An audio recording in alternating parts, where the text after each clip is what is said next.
Welcome to my channel. हम पढ़ रहे थे two dimensional geometry in polar coordinates और आज इससे रिलेटेड हम एक एग्जांपल करने जा रहे हैं।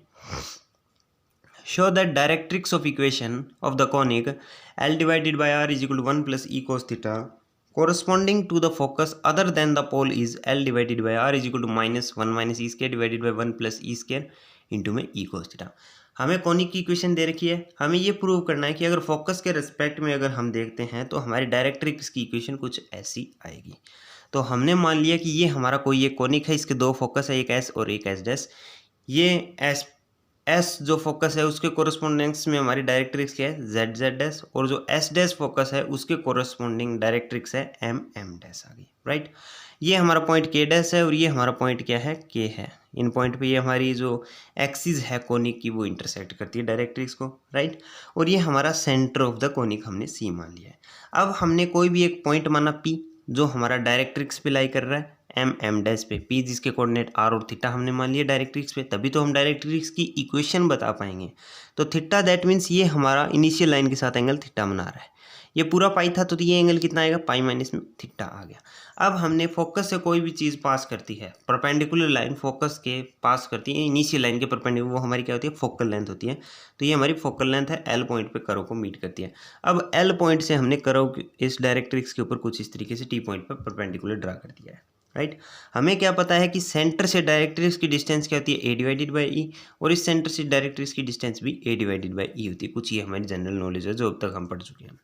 तो हमने क्या माना है कि एस और एस डैश दो फोकाई हैं कोनिक के, जिसकी इक्वेशन है L divided by R is equal to 1 plus e cos theta. हमने पी आर थीटा कोई भी एक पॉइंट मान लिया है डायरेक्ट्रिक्स पे, डायरेक्ट्रिक्स पे पॉइंट मान लिया, तो इक्वेशन ऑफ डायरेक्ट्रिक्स क्या आएगी, डायरेक्ट्रिक्स की फोकस से जिस पॉइंट से हम मेज़र कर रहे हैं वो उसकी डायरेक्ट, जिस पॉइंट से हम डिस्टेंस मेज़र कर रहे हैं वहाँ से डायरेक्ट्रिक्स की डिस्टेंस हमारी इक्वेशन ऑफ डायरेक्ट्रिक्स देगी।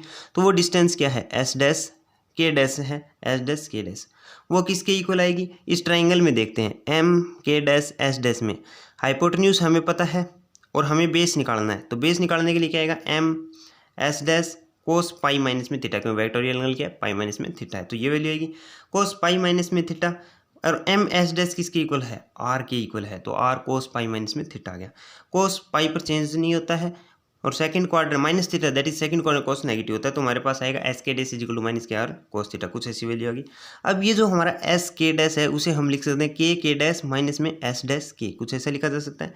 तो एस के डैश क्या आ गया, के डैश माइनस में एस डैश के आ गया, और ये किसकी इक्वल आएगा, माइनस के आर कोस थीटा। हमें पता है के डैश पूरी लेंथ कितनी है, ये ए बाई ए प्लस में ए डिवाइडेड बाई ई कितने आ गई, 2a डिवाइडेड बाई ई, तो हमारे पास के डैश 2a डिवाइडेड बाई ई।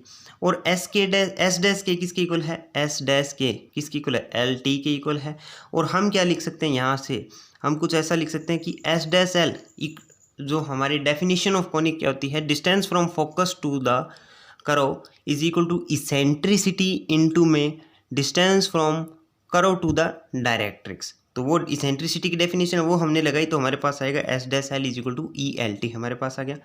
तो यहाँ से हम एल टी की वैल्यू यहाँ पर पुट करेंगे, तो एस डैश के हमारे पास क्या आएगा, S dash L divided by ई।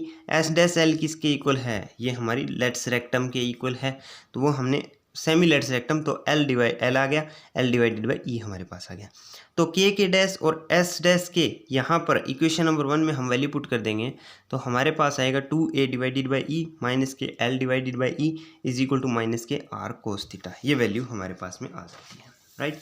अब हमें पता है कि जो L होता है, L किसके इक्वल आता है, जो हम प्लस 1 में पढ़ चुके हैं, बी स्क्वायर डिवाइडेड बाई ए के इक्वल होता है, और बी स्क्वायर किसके इक्वल होता है, A square into 1 minus E square के इक्वल होता है। तो ये वैल्यू इसमें पुट करते हैं बी स्क्वायर की, तो L क्या आएगा, L is equal to a square into 1 minus E square divided by में ए आ गया। ये वैल्यू हम इसमें पुट कर देते हैं यहाँ पर, तो हमारे पास आएगा 2a divided by E minus में A square into 1 minus E square divided by A E आ गया, इज इक्वल टू माइनस के आर कोस थीटा है। इन दोनों टर्म में से अगर देखा जाए तो ए से एक ए कैंसिल हो गया, हमारे पास में क्या बच जाता है, हमारे पास आ गया 2a divided by E minus K A E into 1 minus E square is equal to minus के आर कोस थीटा।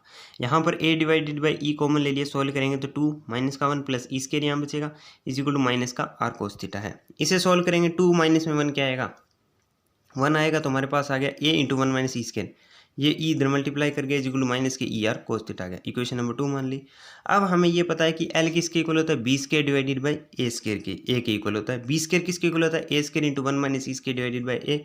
तो एक ए से ए कैंसिल हो गया, हमारे पास आ गया ए इंटू 1 माइनस ई स्क्वायर। तो यहाँ से ए की वैल्यू आ गई एल डिवाइडेड बाई 1 माइनस में ई स्क्वायर आ गई। अब ये जो ए की वैल्यू आई है, ये वैल्यू हम इसमें पुट कर देते हैं। तो हमारे पास में क्या आएगा, L divided by 1 minus E square into 1 plus में ई स्क्वायर इज इक्वल माइनस के ई आर कोस थीटा।